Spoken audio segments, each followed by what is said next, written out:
Kung hindi ka magpapagupit simula ngayon, gaano kahaba kayang tumubo ng buhok mo? Isipin mo ito, isang araw, nagdesisyon kang huwag nang magpagupit kahit kailan. Lumipas ang isang taon, humahampas na sa leeg mo ang buhok mo.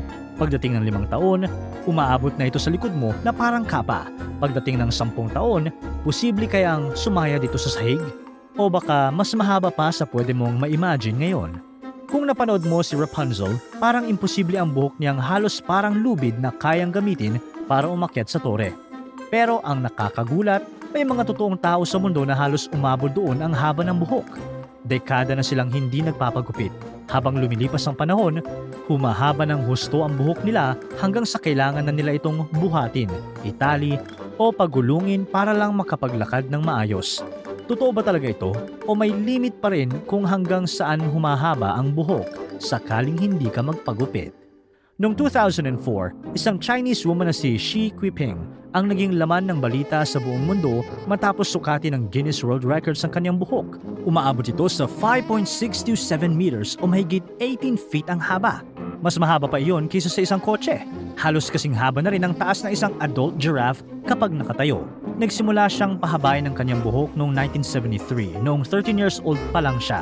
Habang karamihan sa tao ay regular na nagpapagupit kada buwan o taon, si Xi Jinping naman ay halos 3 dekadang hinayaang tuloy-tuloy na tumubo ang kanyang buhok. Dahil dito, opisyal siyang kinilala ng Guinness bilang may pinakamahabang buhok sa mundo para sa isang babae. Haba ng hair! Pero yun na ba talaga ang pinakalimit ng buhok ng tao? O may ihahaba pa? Habang nagsusuklay ka tuwing umaga, hindi mo lang napapansin pero may nangyayari sa ilalim ng anit mo. Kada segundo, may mga bagong hair cells na nabubuo sa ilalim ng anit mo na unti-unting nagpapahaba sa buhok. Kapag hinawakan mo ang buhok mo, parang simpleng hibla lang ito. Pero ang parte ng buhok na nakikita mo sa labas ng anit ay gawa na sa hardened cells na wala ng buhay o pakiramdam. Kaya kahit gupitin o putulin mo ito, wala kang mararamdamang sakit. Ang buhay na parte ng buhok ay nasa ilalim mismo ng balat. Sa ilalim ng anit mo, may maliliit na structures na tinatawag na hair follicles. Para silang maliliit na tube sa ilalim ng balat kung saan tumutubo ang bawat hibla ng buhok. Sa pinakailalim ng follicle, may parte na tinatawag na hair bulb. Dito mismo ginagawa at nagsisimulang tumubo ang bagong hibla ng buhok. Sa loob ng hair bulb, may mga cells na mabilis dumami. Habang dumadami sila, nagiging espesyal na hair cells sila na tinatawag na trichocytes. Unti-unti ring tumitigas sa mga trichocytes habang napupuno sila ng keratin, isang matigas na protein na siya ring bumubuo sa mga kuko. Habang mas maraming bagong cells ang nabubuo sa ilalim, naiipit at natutulak pa itaas sa mga naunang cells. At habang tuloy-tuloy ang pagtulak mula sa ilalim, unti-unti ring humahaba ang buhok sa ibabaw ng ulo mo. Ganito rin tumutubo ang pilikmata, kilay, balbas, at halos lahat ng buhok sa katawan. Pero isipin mo, kung pareho lang naman ang paraan ng pagtubo ng lahat ng buhok sa katawan, bakit ang buhok sa ulo kayang umabot hanggang bewang o mas mahaba pa? Samantalang ang pilikmata mo, maikli lang at halos hindi naman humahaba. Bakit kaya? May isa pang mahalagang klase ng cells sa loob ng hair follicle na tinatawag na fibroblasts. Sila ang tumutulong na magbigay ng instructions sa ibang cells kung anong klaseng buhok ang gagawin. Mahaba ba, maikli, makapal, manipis, kulot o diretso. Depende ito kung saang parte ng katawan nang gagaling ang follicle. Kaya magkaiba ang buhok sa ulo at pilikmata mo. Ang pilikmata kasi ay natural na dinisenyo para manatiling maikli. Sa average, karaniwan itong humahaba lang ng mga 7 hanggang 12 millimeters. Sapat iyon para protektahan ang mata laban sa alikabok at dumi nang hindi naaabala ang paningin. Imagine mo kung humahaba ang pilikmata mo tulad ng buhok sa ulo. Naku po, parang mali! Makakita ka pa kaya? Samantalang ang hair follicles sa anit ay may ibang instructions. Di tulad ng pilikmata, ang buhok sa ulo ay kayang humaba ng humaba sa loob ng maraming taon. Sa average, tumutubo ito ng mga 15 centimeters kada taon.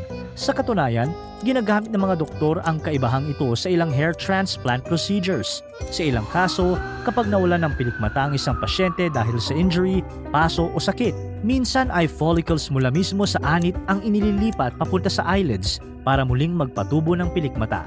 Pero dahil scalp follicles ang mga ito, hindi nila alam na nasa eyelids na sila. Patuloy silang tumutubo na parang normal na buhok sa ulo. Ibig sabihin, kailangang regular na gupitin ng pasyente ang bagong pilikmata niya. Kung hindi, posibleng humaba ito ng sobra at makaistorbo na mismo sa paningin niya. Ngayon, kung tatanungin mo, titigil na ba ang buhok sa pagtubo kapag nabunot ito? Halos araw-araw may nalalagas kang buhok. Habang nagsusuklay ka, may sumasamang ilang hibla. Minsan naman, pagkatapos maligo, may buhok na naiipon sa kamay mo o sa drain. At minsan, kapag stressed ang katawan mo, may sakit o kulang sa tulog, pwedeng mas dumami pansamantala ang nalalagas na buhok.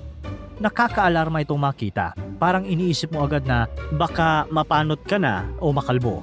Pero sa karamihan, normal lang talaga ang paglalagas ng ilang hibla kada araw hanggat healthy ang hair follicles at maayos ang kondisyon ng katawan mo. Kahit bunutin mo pa ang buhok gamit ang daliri, sipit o wax, madalas hindi naman tuluyang nasisira ang hair follicles sa ilalim ng balat. Ang kadalasang naaapektuhan lang ay ang matrix cells, ang mga cells sa ilalim ng follicle na responsable sa paggawa at pagtulak ng bagong hibla ng buhok palabas ng anit.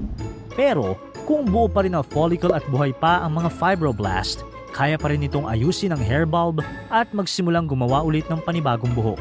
Kaya pagkatapos mabunot ang isang hibla, karaniwan may bago ulit na tutubo kapalit nito. Pero hindi ibig sabihin nito na tuloy-tuloy nang gagawa ng parehong hibla ng buhok ang isang hair follicle habang buhay. Dahil bawat hibla ng buhok sa katawan mo ay may sarili nitong cycle at natural limit. Ito ang isa sa pinaka-weird na facts tungkol sa buhok ng tao. Hanggang ngayon, hindi pa rin lubos na naiintindihan ng scientists kung paano nalalaman ng hair follicles kung kailan sila titigil sa pagpapahaba ng buhok. Pero may isang bagay na sigurado ang mga scientists, hindi habang buhay na tuloy-tuloy ang pagtubo ng bawat hibla ng buhok. Kadalasan, tumutubo lang ito sa loob ng mga 5 hanggang 7 taon bago huminto at kalaunan ay malalagas mula sa anit. Kaya dahil may limit kung gaano katagal kayang humaba ng isang hibla bago ito malagas, may hangganan din kung hanggang saan karaniwang humahaba ang buhok ng isang tao. Kaya may mga taong kahit matagal nang hindi nagpapagupit, parang may hangganan pa rin kung hanggang saan humahaba ang buhok nila. Madalas, umaabot lang ito hanggang baywang o mas mahaba ng kaunti bago magsimulang malagas ang mga pinakamatatandang hibla ng buhok. Pero syempre, iba-iba ang mga tao. Sa iba, mas matagal bago matapos ang growth phase ng buhok nila. Mas matagal bago malagas ang isang hibla. Kaya mas nakakaya nitong humaba ng sobra. Ang number 1 dahilan ng pagkakaibang ito ay ang genes na namamana. Halimbawa, kung mahaba at mabilis tumubo ang buhok ng pamilya mo, mas mataas din ang posibilidad na ganoon din ang maging buhok mo.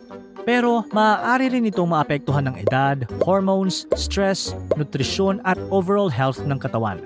At posibleng nasa mga iyon ang dahilan kung bakit umabot ng mahigit 5 metro ang buhok ni Xi Jinping, ang babaeng kinilala bilang may pinakamahabang buhok sa mundo. Pero hanggang ngayon, hindi pa rin tiyak ng scientists kung iyon na talaga ang pinakalimit ng haba ng buhok ng tao. Posible kasing may ibang tao na mas mahaba pa ang kayang patubuin na buhok, lalo na kung sobrang tagal ng growth cycle nito at hindi nila pinuputol sa loob ng napakaraming taon. Bihira natin itong mapansin dahil halos lahat ng tao ay regular na nagpapagupit. May kanya-kanyang hairstyle o mas pinipili ang maikling buhok para mas komportable sa araw-araw. Ngayon, kung gusto mong mabilis pahabain ang buhok mo para malaman kung hanggang saan nga ba ito aabot, effective nga ba ang shampoo o vitamins? Sa ngayon, ayon sa science, walang shampoo, oil o vitamin na kayang lampasan ang natural na bilis ng pagtubo ng buhok ng katawan ng tao. Pwede silang makatulong panatilihing healthy ang anit at buhok, lalo na kung may kakulangan sa nutrients o may kondisyon na nagpapahina sa hair growth.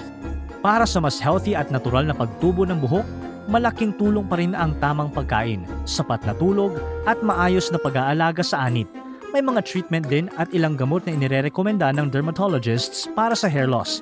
Pero ganoon pa man, walang shampoo, vitamins o treatment na kayang lampasan ang natural na limit ng pagtubo ng buhok. Kaya kung maisipan mong huwag magpagupit sa loob ng maraming taon para malaman kung hanggang saan kayang humaba ang buhok mo, ang genes, hormones, edad at kalusugan ng katawan mo ang magdedesisyon kung hanggang saan ito aabot. Dahil sinasabi ng science na may kanya-kanyang maximum length ang buhok ng bawat tao, sa mga may napakahabang growth cycle, maaari itong umabot hanggang tuhod o mas mahaba pa. Dahil sa huli, ang limitasyon ng buhok mo ay itinakda na ng sarili mong katawan. Para tuloy-tuloy ang saya at kwentuhan, huwag kalimutan mag-subscribe sa Bubbly YouTube channel at pindutin ang notification bell.